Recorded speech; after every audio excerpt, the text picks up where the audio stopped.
Hello, dear students. I hope you all are fine and safe at your home. So today we will discuss about our chapter number 8, and our topic is types of time series graph. So basically we are having two types of time series graph.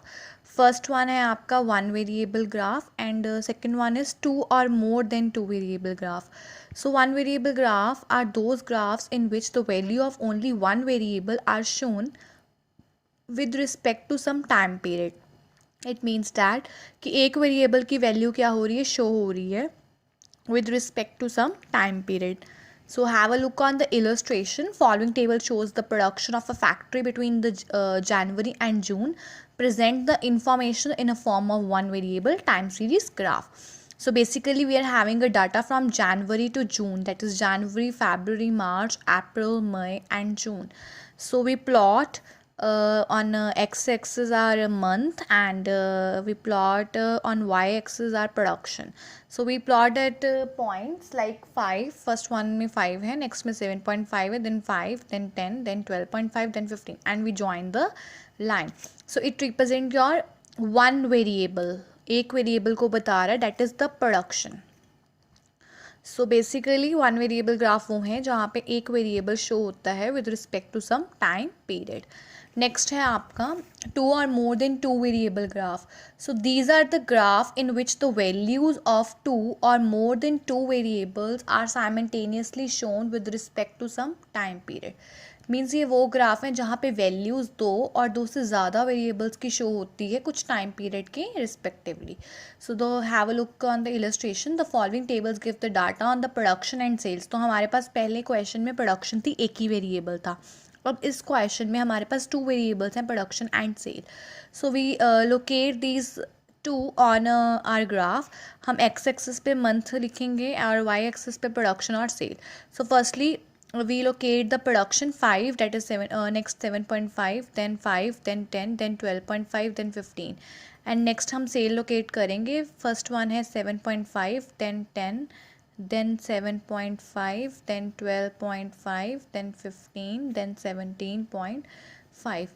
So we dotted lines को हमने draw किया है cell और straight line को हमने production represent की है. So with this we have drawn our two or more than two variable graph. So basically we are having two types of time series graph. First one है आपका one variable graph, second one है two or more than two variable graph. Next we will discuss about the general rules for constructing the diagram. So basically here 10 rules are there. 10 general rules are there for constructing the diagram. First one है proper size. It means that जो diagram है और graph है उसका जो size है वो paper के अकॉर्डिंग होना चाहिए. ज़्यादा बड़ा नहीं होना चाहिए, ज़्यादा स्मॉल नहीं होना चाहिए. It should neither be too big or not too small. Next है proper heading. Diagrams and graphs bear the proper heading. A heading must be simple, short and informative. It means that जो diagram है उसकी एक proper heading होनी चाहिए, simple होना चाहिए, short होना चाहिए, इन्फॉर्मेटिव होनी चाहिए जो आपकी हेडिंग है. नेक्स्ट है proper scale. Before making a diagram and graph it scale should be properly determined and indicated.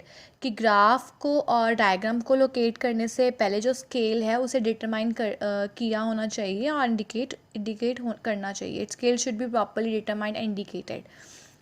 And indicated basically means कि उस स्केल से हमें क्या पता चल रहा है. Like in the earlier question we have represented like the straight line as sales and dotted line as production. So this is the scale which it should be properly determined and indicated.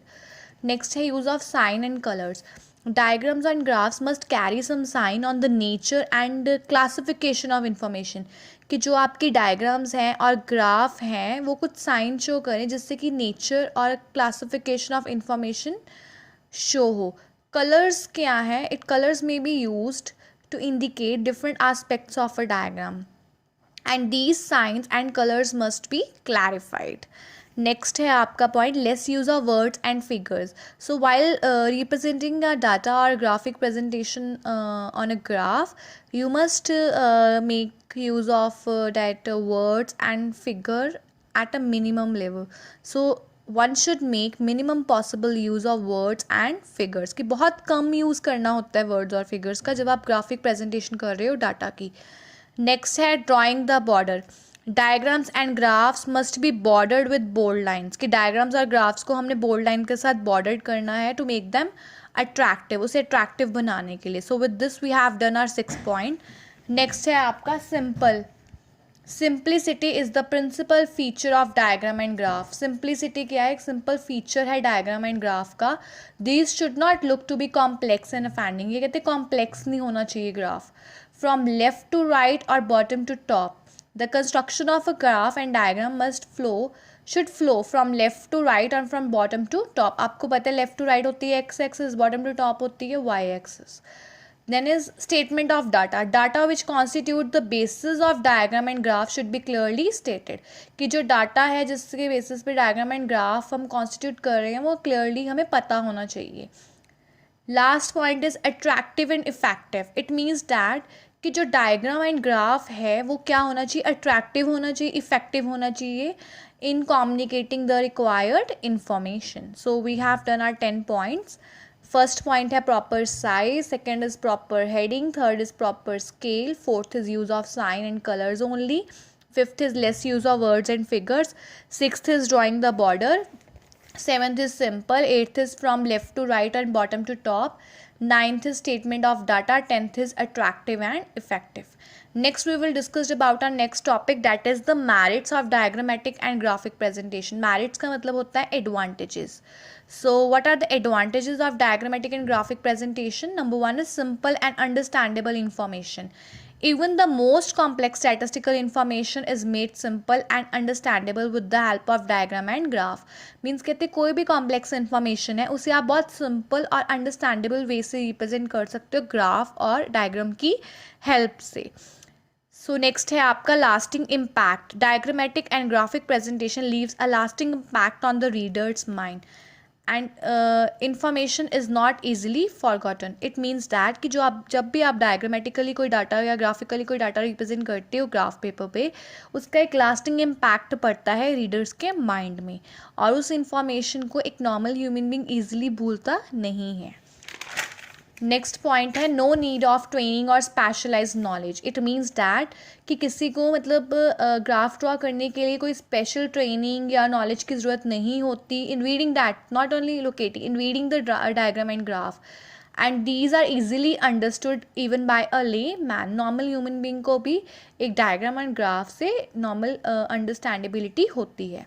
Next है attractive and effective means of presentation. It means that diagrams and graphs are very attractive and effective means of presenting the data. कि diagram और graph बहुत effective ways हैं जिससे आप data को present करते हो. Next है a quick comparative glance. Diagrams and graphs facilitates a comparative glance at the data. तो कहते हैं जब भी आप डायग्राम या ग्राफिकल प्रेजेंटेशन कर रहे हो तो एक कंपैरेटिव ग्लांस मिलता है, मतलब आप एक फैसिलिटेट करते हो एक कंपैरेटिव ग्लांस डाटा पे. It means the data on investment in private and public sector when presented in the form of bar diagram can be easily compared. जब आप डाटा को प्रेजेंट करते हो बार डायग्राम की फॉर्म में तो हम उसे ईजिली कंपेयर कर सकते हैं. One can easily note the broad differences between the two, कि हमें एक जो डिफरेंसेस हैं देखकर ही पता चल जाते हैं having that comparative glance. Next है informative and entertaining. Beside being informative, diagrammatic और graphic presentation is an entertaining means of data presentation. कि इंफॉर्मेटिव होने के अलावा डायग्रामेटिक और ग्राफिक प्रेजेंटेशन एक एंटरटेनिंग मीन भी है डाटा को प्रेजेंट करने के लिए. The beginners are just fascinating to draw the pictures in the form of diagram and graph. के बिगनर्स जो हैं वो पिक्चर्स को ड्रॉ करते हैं डायग्राम और ग्राफ की फॉर्म में. नेक्स्ट पॉइंट है location of averages. Using the graphic technique we can easily locate the values of certain averages. कि ग्राफिक टेक्निक को यूज़ करके या ग्राफिकली डाटा को प्रेजेंट करके हम सर्टेन एवरेजेस को निकाल सकते हैं जैसे कि मोड और मीडियन. नेक्स्ट पॉइंट है study of correlation. Graphic presentation of data corresponding to different variables help in identifying the correlation between the variables. It means that कि जब भी आपने ग्राफिक प्रेजेंटेशन करनी है डाटा की तो इससे आपको अलग अलग वैल्यूज़ के कॉरस्पॉन्डिंग आप डाटा को प्रेजेंट कर रहे हो. इससे हम कोरिलेशन निकाल सकते हैं दो वेरिएबल्स में, रिलेशनशिप निकाल सकते हैं दो वेरिएबल्स में. For example, if the time series data on income and expenditure are plotted on the same graph, one is likely to observe a very high degree of positive relation between the two, variables. It means that कि आपने अगर expenditure और income और expenditure का data plot किया same graph पे, तो आपको एक पॉजिटिव कोरिलेशन मिल जाएगा between the two variables. High level of income is likely to be associated with higher level of consumption. So these are your 8 merits. I repeat the points. First one is simple and understandable information. Second one is lasting impact. Third one is no need of training or specialized knowledge. Fourth one is attractive and effective means of presentation.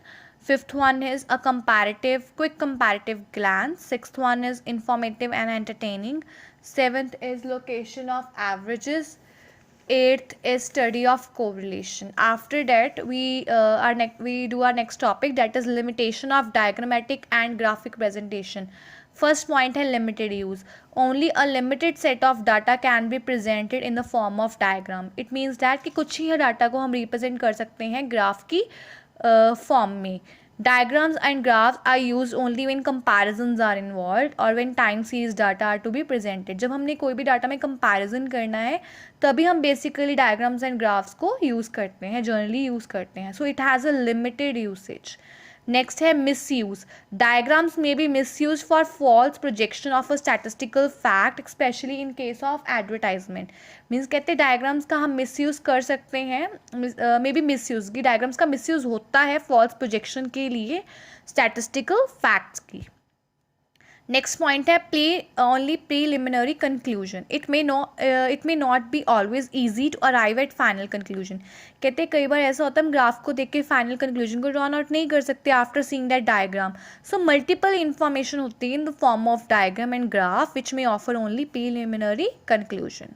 So with this we have done our next topic, that is the limitation, that is limited use, misuse and only preliminary conclusion.